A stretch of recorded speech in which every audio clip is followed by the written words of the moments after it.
Hello guys, नमस्कार। कैसे आप सब? उम्मीद करता हूँ आप अच्छे होंगे।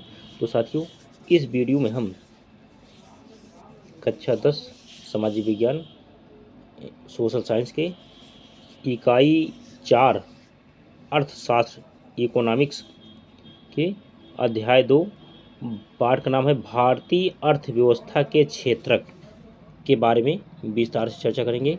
तो साथियों, यह वीडियो उत्तर प्रदेश बोर्ड के साथ साथ अन्य बोर्ड के लिए भी बहुत महत्वपूर्ण है, और जो हमारे भाई बहन किसी कंपटीशन की तैयारी कर रहे हैं उनके लिए भी यह विकल्प के रूप में कई बार पूछा गया है और आगे हमेशा पूछा जाएगा।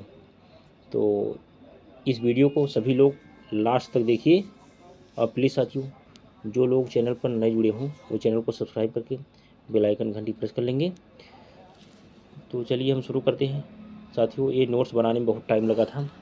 देख सकते हैं बहुत सिंपल वर्ड के साथ ये नोट्स बना है, जिससे आपको सीधा सीधा समझ में आ जाए और आपके दिमाग में बैठ जाए और आप अच्छे नंबर से पास हो जाएंगे। ऐसी आशा उम्मीद के साथ चलिए हम शुरू करते हैं। अध्याय 2, ये क्या है? पार्ट 1 है। पार्ट 1 तो भारतीय अर्थव्यवस्था के क्षेत्रक, sectors of the Indian economy. Economy मतलब अर्थशास्त्र होता है। अर्थशास्त्र अर्थशास्त्र है। अब क्या है? आर्थिक गतिविधि क्या होती है? ऐसे क्रियाकलाप जिनको करके जीवन यापन के लिए आय की प्राप्ति की जाती है उसे आर्थिक गतिविधि कहते हैं। अब अर्थव्यवस्था के क्षेत्रक क्या हैं? किसी भी अर्थव्यवस्था को 3 क्षेत्रक या सेक्टर में बांटा जाता है। साथियों, ये कई बार क्वेश्चन पूछा गया है कि अर्थव्यवस्था के कितने क्षेत्र होते हैं, तो आप 3 पता लग गया ना।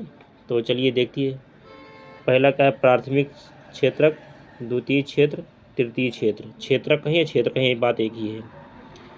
प्राथमिक क्षेत्र, द्वितीय क्षेत्रक, तृतीय क्षेत्रक। चलिए स्क्रीनशॉट ले लीजिए इसका।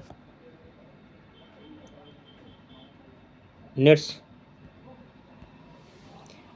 इसके बारे में जाने। प्राथमिक क्षेत्र क्या है? वह क्षेत्रक जिसमें प्राकृतिक संसाधनों का प्रयोग करके वस्तुओं का उत्पादन किया जाता है, प्राथमिक क्षेत्रक कहलाता है। इस कृषि व या इसमें कृषि व सहायक क्षेत्रक भी कहा जाता है। इसे कहते हैं, इसे कृषि व सहायक क्षेत्रक भी कहा जाता है। अब उदाहरण में क्या है? जैसे कृषि, मत्स्य पालन आदि। खेती करना और मछली पालना या किसी जानवर, दुधारू जानवर को पालना, ये भी क्या आता है? प्राथमिक क्षेत्र में अभी आता है।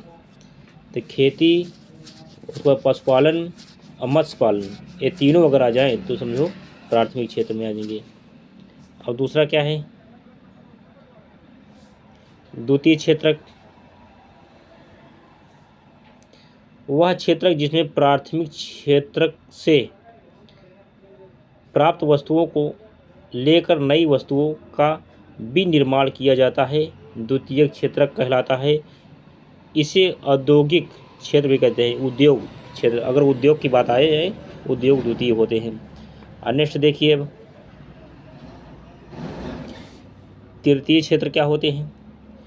तृतीय क्षेत्रक प्राथमिक व द्वितीय क्षेत्रक के उत्पादन गतिविधियों में सहायता करता है।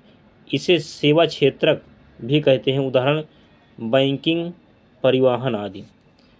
सेवा क्षेत्रक में उत्पादन सहायक गतिविधियों के अतिरिक्त अन्य सेवाएं भी हो सकती हैं, जैसे डॉक्टर, वकील आदि की सेवा, कॉल सेंटर, सॉफ्टवेयर विकसित करना आदि। चलिए साथियों, यहाँ तक स्क्रीनशॉट ले लीजिए। एक चीज़ और आपको ध्यान देना है, जैसे प्राथमिक में क्या आता है, यानी प्राथमिक क्षेत्र में आता है कृषि, और फिर पशुपालन, और फिर मत्स्य पालन आता है। और द्वितीय में उद्योग और तृतीय में सेवा क्षेत्र आता है। लेकिन अब बिल्कुल उल्टा हो गया है। अब पहले क्या होता था? ऐसा कृषि को पहला दर्जा दिया गया था, लेकिन अब बिल्कुल उल्टा हो गया है। अब नौकरी को लोग पहला दर्जा मान लेते हैं। अब उद्योग जो है दूसरे स्थान जो था वो आज भी दूसरे स्थान पे है, लेकिन जो नौकरी पहले तीसरे स्थान थी, अब नौकरी पहले स्थान पर लोग मान लेते हैं। लेकिन इसके अकॉर्डिंग, अर्थशास्त्र के अकॉर्डिंग, नौकरी जो है तीसरा स्थान है और खेती को पहला स्थान दिया गया है। चलिए अब नेक्स्ट देखिए। अब क्या है, उत्पादन में तृतीयक क्षेत्रक। उत्पादन में तृतीयक क्षेत्रक का बढ़ता महत्व क्या है? उत्पादन में तृतीयक क्षेत्रक का बहुत महत्व है। यह प्राथमिक और द्वितीयक क्षेत्रक को सहायता प्रदान करता है। तृतीय क्षेत्रक को सेवा क्षेत्र भी कहा जाता है। तृतीय गतिविधियों में परिवहन, दूरसंचार सेवाएं, परामर्श आदि सम्मिलित हैं। भारत में पिछले 40 वर्षों में सबसे अधिक वृद्धि तृतीय क्षेत्रक में हुई है। इस तीव्र वृद्धि के कई कारण हैं, जैसे सेवाओं का समुचित प्रबंधन, परिवहन, भंडारण की अच्छी सुविधाएं, व्यापार का अधिक विकास, शिक्षा की उपलब्धता आदि ये होते हैं। चलिए अब स्क्रीनशॉट ले लीजिए इसका। नेक्स्ट, किसी भी देश में अनेक सेवाओं जैसे अस्पताल, परिवहन, बैंक, डाक, तार आदि की आवश्यकता होती है। कृषि एवं उद्योग के विकास में परिवहन, व्यापार, भंडारण जैसी सेवाओं का विकास होता है। आय बढ़ने से कई सेवाओं जैसे रेस्तरां, पर्यटन, शॉपिंग, निजी अस्पताल तथा विद्यालय आदि की मांग शुरू कर देते हैं।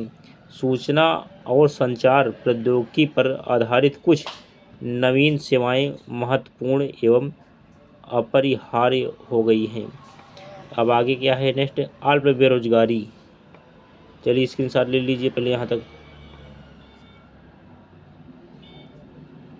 अल्प बेरोजगारी क्या है इसको देख लेते हैं। अल्प बेरोजगारी, जब किसी काम में जितने लोगों की ज़रूरत हो उससे ज़्यादा लोग काम में लगे और वह अपनी उत्पादन क्षमता कम योग्यता से काम कर रहे हैं, इसे प्रच्छन्न तथा छुपी बेरोजगारी भी कहते हैं। कृषि क्षेत्र में अल्प बेरोजगारी की समस्या अधिक है, अर्थात यदि हम कुछ लोगों को कृषि क्षेत्र से हटा भी देते हैं तो उत्पादन में विशेष प्रभाव नहीं पड़ेगा। बात सही है। अगर खेती आप कर रहे हैं, अगर जैसे आपको 10 बिस्सा में आपको 10 बोरा अनाज मिल रहा है या 20 बोरा अनाज मिल रहा है, चाहे उसकी खेती 1 लोग मिल करें चाहे 10 लोग करें मिल करके, उसमें उतना ही अन्न पैदा होगा, उससे ज़्यादा नहीं होगा। थोड़ा बहुत भले ज़्यादा हो जाए लेकिन उससे ज़्यादा होगा नहीं। तो इसे क्या कहते हैं, प्रच्छन्न बेरोजगारी। अब आगे क्या है, अल्प बेरोजगारी के प्रकार क्या क्या है। दृश्य अल्प रोजगार, सामान्य घंटों से कम काम का मिलना।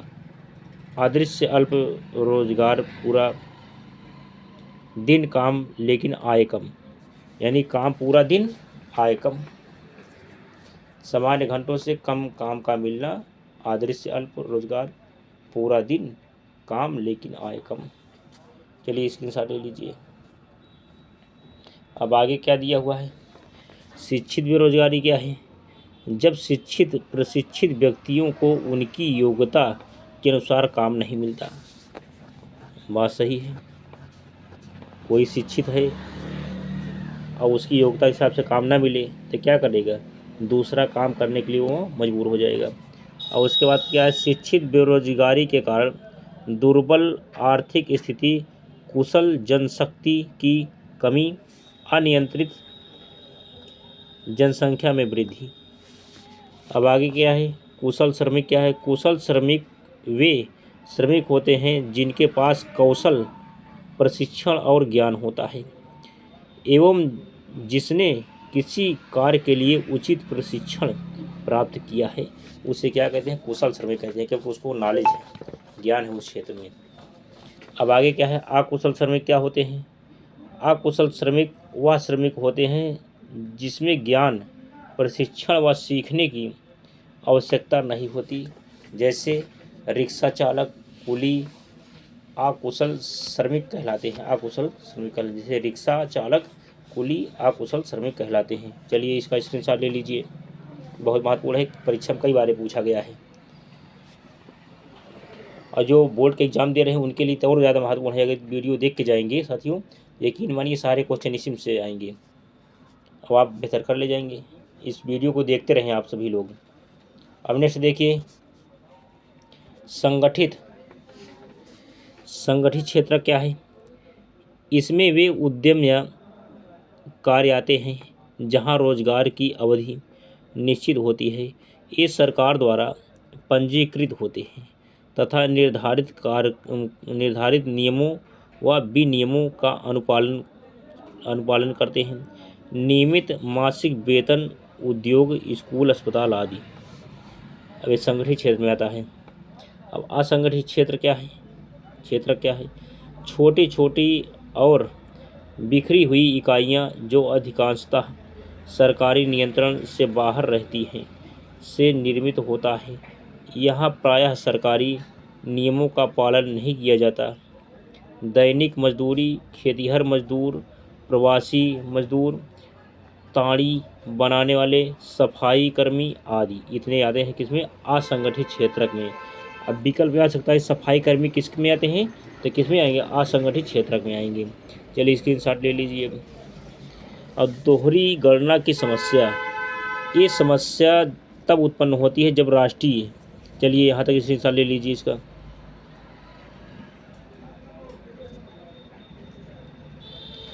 चलिए अभी इसके बाद क्या है, दोहरी गणना की समस्या। ये समस्या तब उत्पन्न होती है जब राष्ट्रीय आय की गणना के लिए सभी उत्पादों के उत्पादन मूल्य को जोड़ा जाता है, क्योंकि इसमें कच्चे माल का मूल्य भी जुड़ जाता है। अतः समाधान के लिए केवल अंतिम उत्पाद के मूल्य की गणना की जानी चाहिए। अब असंगठित क्षेत्र क्या है। अब असंगठित क्षेत्र भूमिहीन किसान, कृषि श्रमिक, छोटे व सीमांत किसान, काश्तकार, बटाईदार, शिल्पी आदि। शहरी क्षेत्रों में औद्योगिक श्रमिक,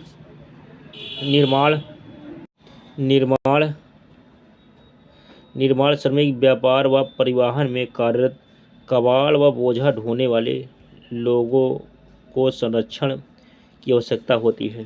चलिए यहाँ तक स्क्रीनशॉट ले लीजिए साथियों। चलिए नेक्स्ट, ग्रामीण रोजगार गारंटी अधिनियम 2005, यानी नरेगा वाला है वही। अब क्या है, केंद्रीय सरकार ने भारत के 200 जिलों में काम का अधिकार लागू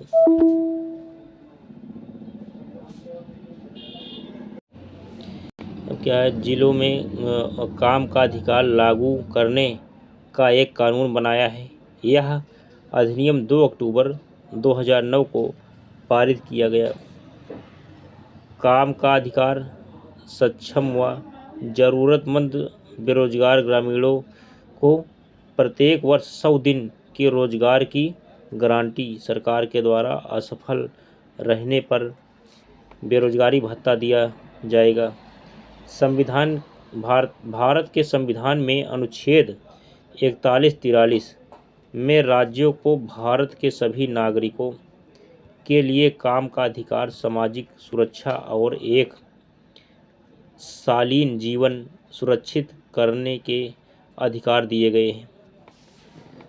यानी नरेगा में क्या है, 100 दिन का काम मिलेगा। अगर काम सरकार नहीं दे पाती तो आपको बैठे बैठाए बेरोजगार भत्ता दिया जाएगा।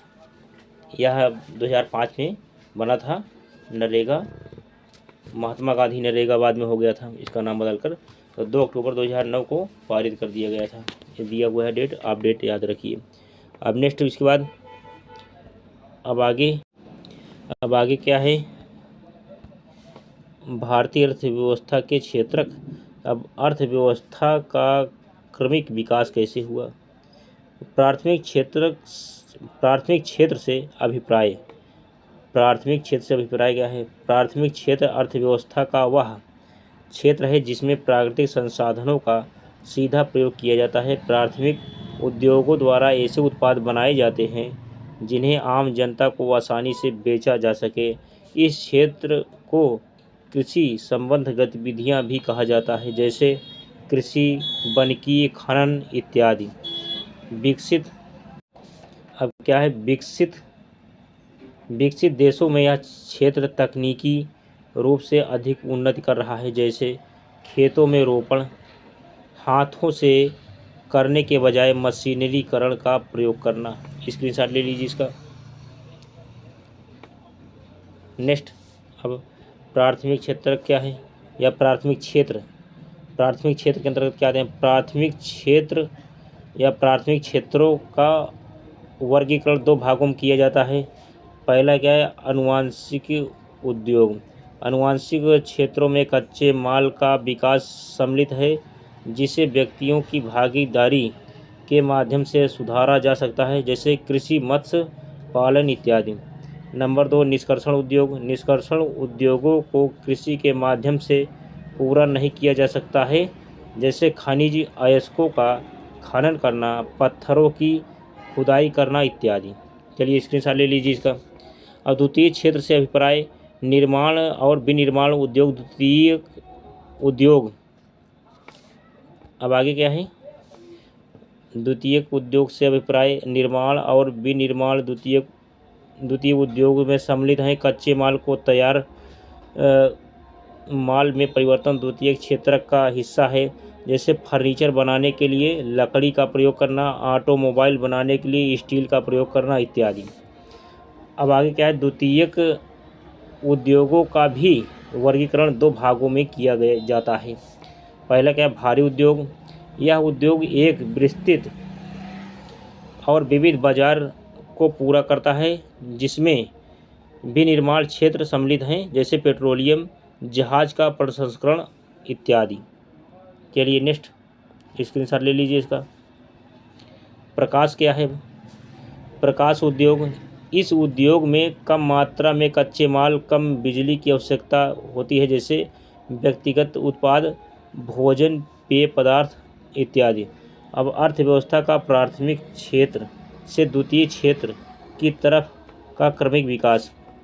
नंबर 1, प्राचीन सभ्यताओं में सभी आर्थिक क्रियाएं प्राइमरी सेक्टर में होती थी। समय बदलने के साथ ऐसा समय आया जब भोजन का उत्पादन सरप्लस होने लगा। ऐसे में अन्य उत्पादों की आवश्यकता बढ़ने से सेकेंडरी सेक्टर का विकास हुआ। 19वीं शताब्दी में होने वाली औद्योगिक क्रांति के, चलिए स्क्रीनशॉट ले लीजिए इसका।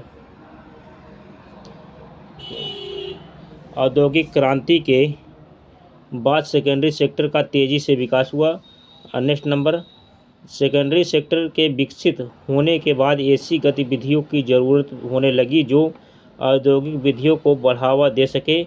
उदाहरण के लिए ट्रांसपोर्ट सेक्टर से औद्योगिक गतिविधियों को बढ़ावा मिलता है। औद्योगिक उत्पादों को ग्राहकों तक पहुंचाने के लिए हर मोहल्ले में दुकानों की ज़रूरत पड़ती है। लोगों को अन्य कई सेवाओं की आवश्यकता होती है, जैसे कि accountant, tutor, marriage planner, software developer आदि की सेवाएं। ये सभी टर्शियरी सेक्टर में आते हैं। फिर से देख लीजिए, सॉफ्टवेयर डेवलपर आदि की सेवाएं ये सभी टर्शियरी सेक्टर में आते हैं। तो साथियों, ये वीडियो हो पूरा। अब इसी के साथ मैं आप सभी का आपके अपने चैनल संघर्ष क्लासेस संसार को पर हार्दिक स्वागत, अभिनंदन और वंदन करता हूं। और वैसे ही वीडियो देखने के लिए साथियों आप लोग हमारे इस चैनल को सब्सक्राइब करें, लाइक करें और दोस्तों शेयर भी करें। और इस वीडियो को ज़्यादा से ज़्यादा प्यार दें, ताकि यह वीडियो यूट्यूब चैनल पर हमेशा छा जाए और सभी स्टूडेंट के पास पहुंच जाए, जिससे इस वीडियो को देख करके आपके नंबर अच्छे आएँ। ऐसी आशा की विश्वास के साथ मैं अपनी वाणी को विराम देता हूँ। जय हिंद, जय भारत, वंदे मातरम।